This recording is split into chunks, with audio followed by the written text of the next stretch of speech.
Mr. Baku, thank you very much. You know, there's so much pressure to come up with this good idea today that I just want to say, thank goodness I'm only building a museum.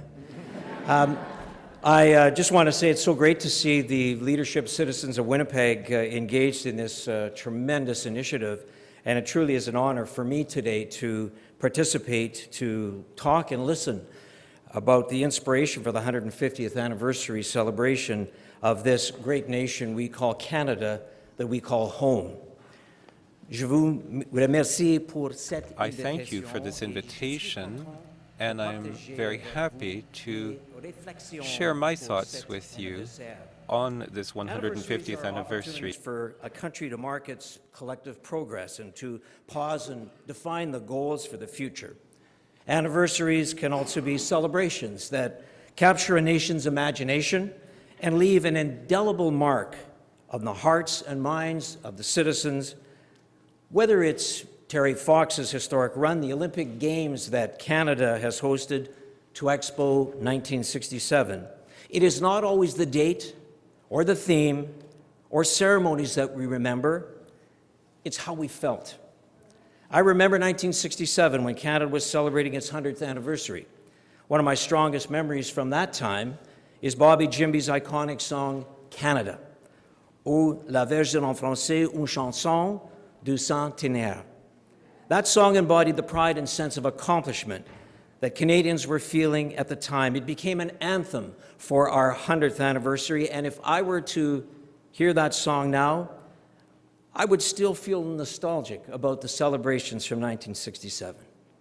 Now the journey towards Canada's 150th anniversary, we have the opportunity to create new memories that Canadians will remember forever. I have been fortunate to be directly involved with some large-scale celebrations in the past, and these experiences give me hope that this celebration could be and what it could mean to Canadians. Canadians aren't really known for patting ourselves on the back or really for unabashedly waving the flag, but I believe the milestone is an opportunity to celebrate the diversity that makes Canada unique, that makes Canada strong, and makes Canada a beacon of hope. This is Canada's time to celebrate our history and to continue to chart a course on the world stage.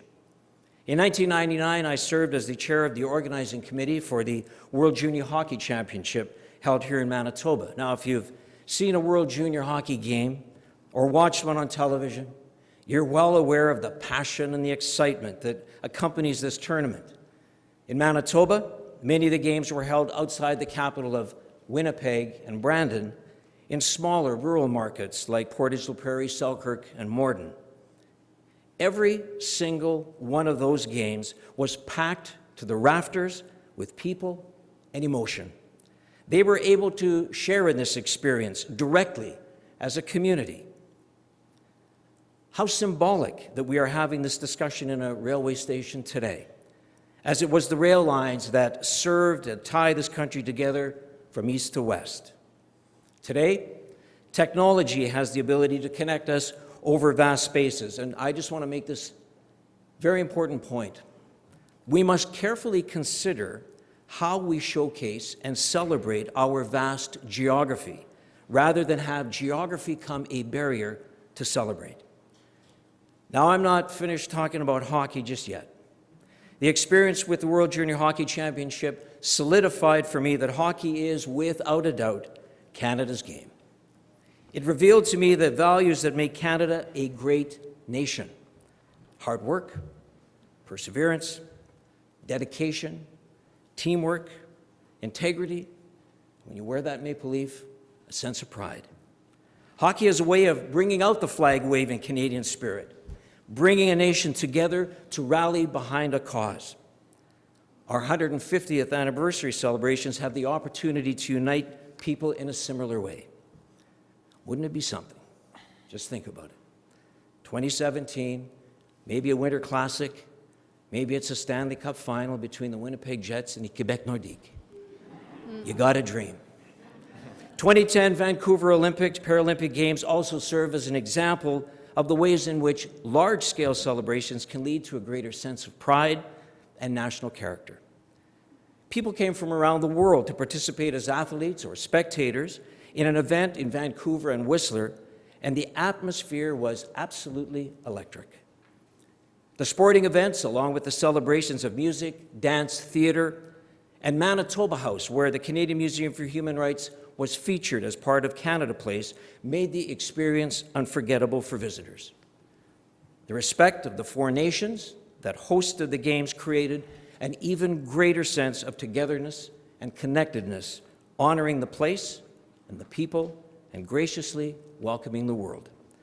What really stuck out to me was the awakening of a national spirit and a sense of national pride in the hearts of Canadians. Watching the gold medal hockey game outdoors on the big screen in Canada Place with thousands of people was a once-in-a-lifetime experience that I won't soon forget. Like many others, I believe I found myself in the middle of a crowd with someone next to me spontaneously starting to sing "O Canada." And that person was joined by everyone, including me. Unabashed pride wasn't the only thing the Canadians saw in person. It extended well beyond Vancouver. It was evident in all corners of this country. The 106-day Olympic torch run that passed through every province and territory in Canada represented the inclusivity and togetherness that we all hoped that Vancouver Olympics would be for Canada. Well-planned, well-executed celebrations can fundamentally change the way people see themselves, their country, and their place in it. Which brings me to my vision as President and CEO of the Canadian Museum for Human Rights.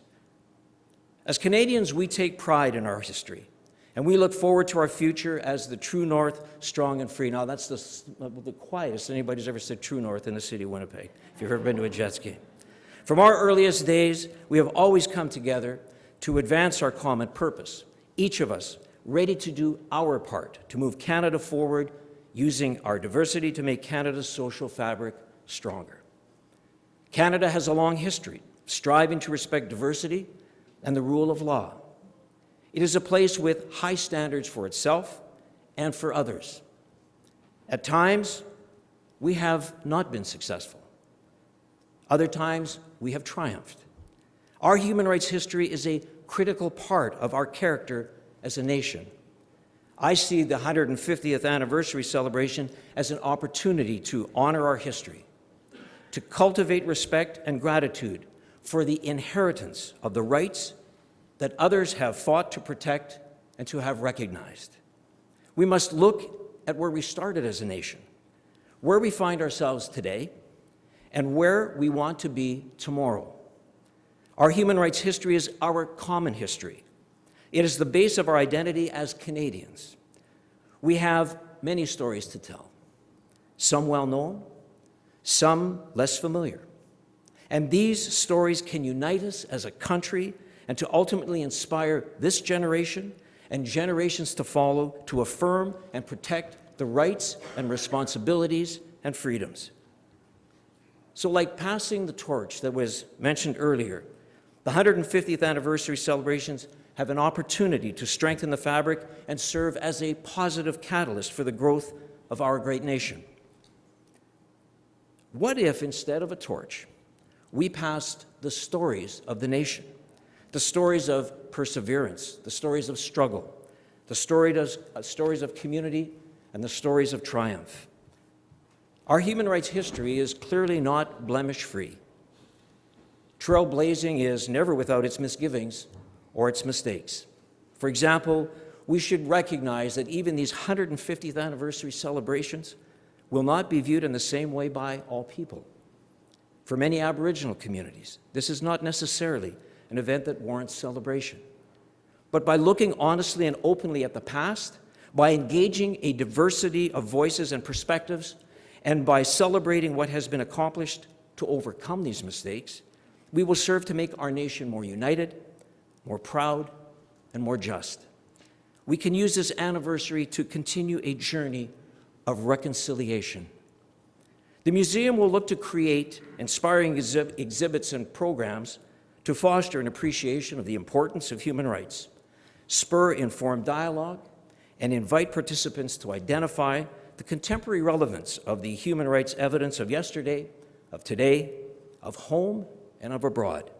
Whether it's through the development of dynamic bilingual online exhibits, traveling exhibits, activities at the Canadian Museum for Human Rights, the stories chosen for these exhibits will be wide-ranging and would aim to engage many groups and communities, including Aboriginal communities, Francophones, Anglophones, Allophones, persons with disabilities, labor groups, ethnoculture communities, just to name a few. State-of-the-art technology, as well as art, theater, and artifact, would make the traveling exhibits appealing to a large audience. Interactivity will provide Canadians the opportunity to learn more about their neighbors and themselves, strengthening the bonds of citizenship between us. We could partner with other local and national museums in Canada to deliver these exhibits, encouraging Canadians to visit the treasures that are our museums. These exhibits could also be used long after the 150th anniversary celebrations are over, traveling to other museums of conscience globally and demonstrating to the world the progress being made in Canada on human rights. A social media campaign could accompany these exhibits, engaging a younger audience and encouraging them to learn more about their history and get involved in writing that new chapter. Through YouTube, we can challenge Canadians to tell their own stories, the stories of their communities, and tell us what their Canada is. We can engage the vibrant arts and cultural communities in Canada to celebrate the tremendous talent and creativity. Earlier, I mentioned Bobby Jimby and his song, Canada. Who will the next Bobby Jimby of 2017 be? Keith and Renee, Arcade Fire, Kanon? We have the opportunity to create a new anthem for our 150th celebrations, a song that represents where we have come as a nation and where we are going. While the vision for the Canadian Museum for Human Rights emanated from the vision of a private citizen, the late Israel Asper, it evolved into a partnership between the Government of Canada, the Province of Manitoba, City of Winnipeg, the Forks North Portage Partnership, and the Friends of the Canadian Museum for Human Rights. People from across Canada and around the world adopted the vision of the museum as their own, and thousands of individual donors, labor organizations, and the private sector contributed generously to a shared vision for what our project means and can accomplish for this country and, frankly, for the world. Partnerships between the federal, provincial, and municipal levels of government and the private sector are opportunities that must be considered in the development of plans on the journey to the 150th anniversary of Confederation. Many successful Canadian companies have stories to tell in the context of development of our nation and should be included and invited to active partnership in both their stories and making sure they are told. We should also invite them financially to communicate and commit to what is going to be an incredible celebration. On this journey to making the 105th anniversary of Confederation in 2017, I invite all Canadians to imagine ways to build a better, fairer society. I then challenge them to take action, to make the society a reality.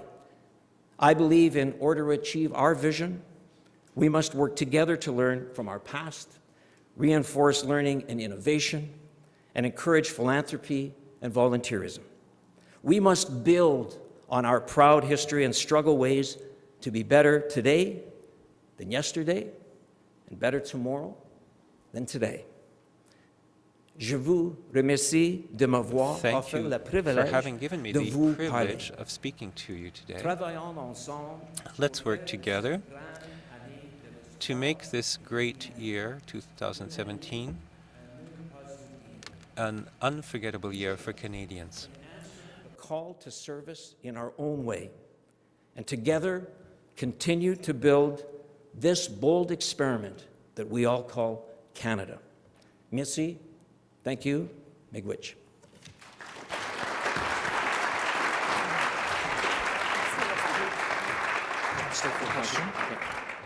I have one quick question. I can't wait for the opening of the museum, by the way. It's next year, right? 2014. On track. J'ai une question parce que je suis une grande gourmande. I have one So I'm question wondering, with all the because I'm groups a real that you have gourmet. met, les groupes multiculturels, what's your favorite food? What is your favorite Ukrainian, Jewish, French? I love this train station.